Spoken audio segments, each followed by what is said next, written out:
مہکار میں وہ، جنگل میں کوہسار میں وہ، سورج چاند ستاروں میں، مومن کے کردار میں وہ، پھولوں کی مہکار میں وہ، جنگل میں کوہسار میں وہ، سورج چاند ستاروں میں، مومن کے کردار میں وہ۔ تو یہ میں اصل بات جو کر رہا تھا کہ اسلام کیا کہتا ہے، سپیریئر کون ہے؟ اللہ ہے۔ تو وراثت کے حکام اللہ نے بیان کر دیے، طلاق کے حکام اللہ نے بیان کر دیے۔ اب اگر عدالت کہتی ہے کہ بیٹے کو آپ نے 1,00,000 روپے وراثت میں چھوڑے، ایک بیٹا ایک بیٹی ہے اور کوئی وارث نہیں ہے، تو بیٹے کو 75,000 ملیں گے، 66,000 6% ملے گا، اور بیٹی کو کتنا ملے گا؟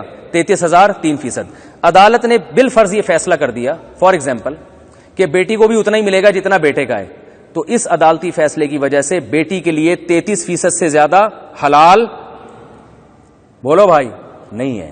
وہ یہ نہیں کہے گی جی میں تو گورنمنٹ آف پاکستان کے لا کے حساب سے مجھے ملا ہے، بھائی اللہ نے پہلے بتا دیا ہے کہ آپ کا بھائی کی نسبت کتنا ہے؟ آدھا حصہ ہے۔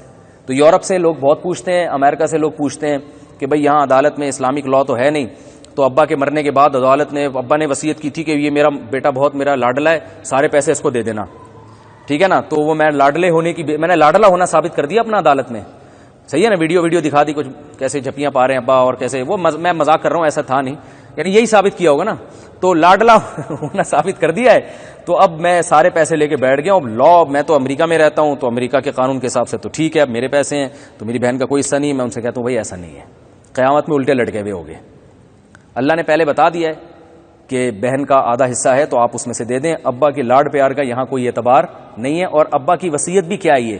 کل عدم۔ تو یورپ اور امریکہ میں جو لوگ رہتے ہیں ان کو کہتے ہیں مرنے سے پہلے، وہاں عدالت میں ایک سہولت ہے کہ آپ نے جس طرح سے وراثت تقسیم کرنی ہے وہ آپ پہلے وصیت لکھ دیں، پھر وہ کرتے ہیں۔ تو ان کو ہم یہ کہتے ہیں بھائی پہلے سے اسٹیمپ پیپر پہ آپ لکھ دیں کہ میں اگر اس کنڈیشن میں مر گیا اور وارثوں کی یہی تفصیل تھی تو پھر میرے بیٹے کو اتنا، بیٹی کو اتنا، ابا کو اتنا، اماں کو اتنا، بیوی کو، جو شریعت کے مطابق ہے علماء سے فتویٰ لے کے پہلے ہی کر دیں، تو پھر آپ بھی قبر میں آرام سے رہو گے اور پیچھے لوگوں کو بھی گناہ نہیں ہوگا۔ ایک خاتون نے اسی طرح پوچھا تو ہم نے ان کو فتویٰ دے دیا، انہوں نے وکیل سے، لائر سے بات کی امریکہ میں نا، اور لائر نے اسی حساب سے ان کو وصیت نامہ بنا کے دے دیا۔ انہوں نے، خاتون نے کہا کہ وہ لائر بڑا متاثر ہوا کہ یار یہ تو بڑا خوبصورت تقسیم کا سسٹم ہے، یہ وصیت آپ نے کہاں سے لی ہے؟ تو انہوں نے بتایا تو ہمارا اسلام کہتا ہے۔ تو بڑا حیران ہوا، اس کا خیال یہ تھا اسلام کا یہ قانون امریکہ کی عدالت کے قانون سے کروڑہ گنا اچھا ہے، سمجھ رہے ہیں نا؟ یہ تو بڑا زبردست قانون ہے، بہترین قانون ہے۔ تو بھائی ہمارے پاس اسلام جب ہے تو ہم کیوں کسی اور کے پاس جا کے بھیک مانگیں؟ اچھا بھلا اسلام ہمارے پاس ہے، اور اگر اسلام کو چھوڑنا ہے تو پھر پورا چھوڑو۔ پیڑے کھانے والا اسلام اللہ کو پسند نہیں ہے۔ میں آپ کو بتاتا ہوں کیا کرتے ہیں گڑبڑ لوگ۔ ایک خاتون نے خلا لیا عدالت سے، خلا لینے کے بعد کہیں سے فتویٰ نہیں لیا کہ یہ خلا صحیح بھی ہے کہ نہیں ہے، کہیں اور شادی کر لی۔ جب کہیں اور شادی کی ہے تو بندہ سمجھ میں، بولو بھائی، نہیں آیا، اب وہ بندہ چھوڑنے کے لیے تیار نہیں ہے۔ عدالت جانے کے یا تو پیسے نہیں تھے یا پتہ نہیں کیا مسئلہ تھا ان کے پاس، کوئی بدنامی کا خطرہ تھا، تو فتویٰ لیا کہ میرا پہلا والا خلا ٹھیک ہوا تھا کہ، بولو بھائی، نہیں ہوا تھا۔ فتویٰ ملا کہ پہلا خلا ٹھیک ہی نہیں تھا، تو فتویٰ دکھایا دوسرے میاں کو، میں تو اس آدمی کی بیوی ہوں، تمہاری تو میں ہوں ہی نہیں ہوں۔ یہ کون سا اسلام ہے؟ پیڑے کھانے والا۔ تو اس لیے جب خواتین عدالت میں جاتی ہیں اور عدالت سے خلا کی ڈگری ملتی ہے، شوہر فتویٰ لا کے دکھاتا ہے کسی مفتی کا اپنی بیوی کو کہ یہ تمہارا خلا شرعن معتبر نہیں ہے، تم ابھی تک میرے نکاح میں باقی ہو، تو اس قسم کی خواتین کہتی ہیں ہم مفتیوں کے فتوے کو، بولو بھائی، نہیں مانتے۔ تو پھر اس خاتون کو بتایا جائے پھر کسی بھی صورت میں نہیں ماننا آپ نے، پھر آپ پادریوں کے فتوے کو مانیں آپ، صحیح ہے نا؟ کیونکہ جب مفتیوں کے نہیں مانتی تو پھر پنڈتوں کے مانو۔ اگر وہ کہیں کہ میں لبرل ہوں، میں نہ مفتیوں کے فتوے کو مانتی ہوں نہ پنڈتوں کے فتووں کو، پھر آپ ان سے کہیں کہ پھر آپ آئی ڈی کارڈ میں اسلام جو مذہب کے خانے میں لکھوایا ہوا ہے وہ وہاں سے پہلی فرصت میں کیا کریں، کیونکہ جھوٹ لبرل لوگوں کے ہاں بھی جائز۔ ابے بولتے کیوں نہیں، کیا ہو گیا؟ جو لبرل لوگ ہیں، جھوٹ تو دنیا میں کسی قوم کے ہاں جائز نہیں ہے نا۔ اگر وہ کہ میں تو لبرلزم ہوں، میں تو ایتھیسٹ ہوں، تو بھائی ایتھیسٹ بھی جھوٹ کو تو وہ بھی جائز نہیں سمجھتے۔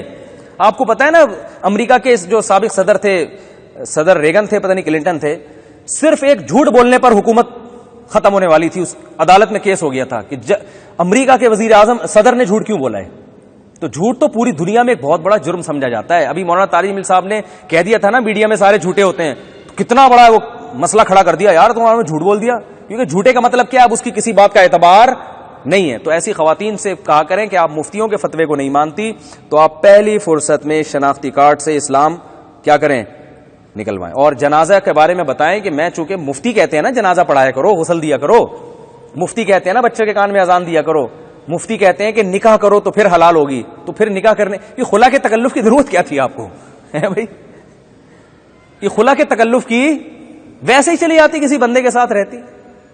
تو مفتی تو یہ تو مفتیوں کا ہے نا یہ سارا. تو یہ عجیب بات ہے, اپنے پیڑے کے لیے مفتیوں کا سہارا لیا جاتا ہے جب پیڑے ادھر مل رہے ہوں. یہ تو منافقت ہے, اور اللہ نے منافق کی سزا کیا بتائی ہے, فی الدرک الاسفل من النار, عام کافروں سے زیادہ گہری جہنم میں ہوگا وہ. تو اپنی جانوں پہ رحم کرنا چاہیے, ایک طرف ہو جائیں, یا تو اسلام کو فالو کریں یا فالو نہیں کریں, ٹھیک ہے نا. پیڑے کھانے والا اسلام, ادھر پیڑے مل رہے ہیں تو ادھر چلے گئے, ادھر پیڑے مل رہے ہیں. تو ایک صاحب نے کیا کیا, ایک خاتون نے, ایک صاحب نے یو ایس اے سے جو ہے نا ایک ڈاکومنٹ تیار کیے, ان کو کہیں دوسری شادی کرنی تھی, تو پہلی بیوی کو طلاق دیے بغیر دوسری شادی ہوتی نہیں ہے وہاں پہ. تو انہوں نے طلاق کے جھوٹے ڈاکومنٹ بنائے اور اس میں لکھ دیا میں اپنی بیوی کو طلاق دیتا ہوں. تو اس خاتون نے کہا انہوں نے مجھے ڈاکومنٹ بھیجے ہیں اور کہا ہے کہ ویسے ہی ہے. میں نے کہا یہ طلاق تو ہو گئی, یہ طلاق ویسے ہی نہیں ہوتی, جب دے دی تو ہو گئی. تو اس خاتون نے فتویٰ دکھایا کہ بھائی یہ کیا کہہ رہے ہیں, یہ تو طلاق ہو, اچھا دی نہیں تھی, دے رہے تھے. تو اس خاتون نے پہلے مجھ سے پوچھ لیا, میں نے کہا بھائی اگر وہ طلاق لکھ کے دے دیں گے کہ میں اپنی وائف کو طلاق دیتا ہوں تو طلاق ہو جائے گی, تو اس لیے آپ یہ ڈاکومنٹ تیار نہ کریں, آپ کوئی اور طریقہ سوچیں, کوئی اور ہیلہ اختیار کریں. تو اس خاتون نے اپنے میاں سے رابطہ کیا, میاں صاحب نے میاں کو بتایا کہ میں نے کسی مفتی صاحب سے, شکر ہے میرا نام نہیں بتایا ورنہ 25-30 گالیاں مجھے دے دیتے وہ. تو میں نے کسی پاکستان میں کسی مفتی صاحب سے پوچھا, انہوں نے کہا اس طرح سے ڈیورس ہو جائے گی. تو اس نے کہا میں یہ مفتیوں شستیوں کو, اردو اسپیکنگ ہوتے ہیں وہ بولتے ہیں مفتیوں وفتیوں کو نہیں مانتا, اور پنجابی والے کیا بولتے ہیں مفتیوں شستیوں کو کہتے ہیں نا کھانا شانا کھایا کرو پنجاب میں, اور اردو میں کہتے ہیں کھانا وانا کھا لیا کرو. تو میں یہ, ہاں مولویوں شولویوں کو میں نہیں مانتا, ان مولویوں کے چکر میں پڑنے کی ضرورت نہیں ہے. تو میں نے اس خاتون سے کہا کہ اس اپنے میاں سے کہیں کہ آپ کو جب ان مولویوں میں چکر میں پڑنے کی بالکل ضرورت ہی نہیں ہے تو نکاح کے تکلف کی اور اس ٹینشن کی دوسری شادی کی کیا ضرورت ہے پھر آپ کو. انگریز کہتا ہے دوسری شادی کرو, 4 شادیاں اسلام سے لے رہے ہیں بھائی, اس دوسری جو گرل فرینڈ ہے نا اس کو لارے رپے دیے ہوں گے, اسلام میں 4 جائز ہیں, تو میں تم سے نکاح کر رہا ہوں. وہ فری پھوکٹ میں آ نہیں رہی ہوگی نا, وہ بیوی بنے بغیر. ادھر جناب دوسری شادی کے لیے مفتیوں کے فتوے لے رہے ہیں کہ اسلام میں 4 جائز ہے, اور جب پہلی بیوی کو مفتی کہہ رہے ہیں کہ اس طرح سے طلاق ہو جائے گی نہیں دو, تو وہاں کہہ رہے ہیں میں مولویوں کے چکر میں نہیں پڑتا. تو اس سے تو انگریز اچھا ہے بھائی, ایک طرف ہوا ہے, وہ شادی کرتا ہی نہیں ہے. وہ کہہ رہے کیا ٹینشن, سالے بھی آئیں گے جہیز میں, حالانکہ ان کے یہاں شادی میں اتنی ٹینشن ہے نہیں. ہمارے یہاں تو شادی میں جہیز میں سالے بھی آتے ہیں, ساس بھی ایک عدد, گرل فرینڈ میں ملتی ہے سالے ساس کوئی بھی نہیں ہے. گرل فرینڈ جب چاہو 2 منٹ میں چھوڑو, بیوی جب آپ آئے گی تو پھر ساس کی ٹینشن, سالوں کی ٹینشن. پھر آج وہ آیا ہوا ہے اس کو پوچھ, بیگم صاحب کہ یہ تو جھگڑے ہوتے ہیں, میرا بھائی آیا تھا کوئی سموسوں کا نہیں پوچھا آپ نے, اس کو خالی چائے کا پوچھ کے ٹرکا دیا. اس پہ پھڈے ہوتے ہیں لوگوں کے گھر میں. میرے ابا آئے تھے, آپ نے ان سے تمیز سے بات نہیں. گرل فرینڈ ہوتی ہے کہ ابا سے تو چھپتے پھر رہے ہوتے ہیں. میرے ابا آئے تھے, بھائی میں تو بھاگ گیا, تمہارے ابا آ گئے تھے, دیکھ لیا تھا انہوں نے. تو اگر مولویوں کے چکر میں نہیں پڑنا تو بھائی بالکل بھی نہ پڑھو مولویوں کے چکر میں. پھر بولو میرا جنازہ ونازہ پڑھانے کی ضرورت نہیں ہے, گورے جنازہ نہیں پڑھاتے, وہ مولویوں کے چکر میں پڑھتے ہی نہیں ہے, ٹھیک ہے نا. تو یہ ختنے وطنے یہ سب ٹوپی ڈرامہ ہے, یہ تکلف ہے. بلا وجہ خام خامے کٹنگ پہ خرچہ کیا آپ لوگوں نے, ہیں بھائی بلا وجہ کی ٹینشن. تو یہ ختنے کی بھی ضرورت نہیں تھی, اور اذان دینا کان میں, اور پھر کلمہ پڑھانا, اور پھر کبھی کبھار ابا کے مرنے پر تھوڑا قرآن پڑھ لینا, ان چکروں میں پڑھنے کی بالکل ضرورت نہیں ہے.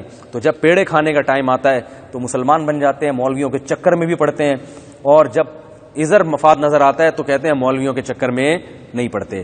پھولوں کی مہکار میں وہ, جنگل میں کوہسار میں وہ, سورج چاند ستاروں میں مومن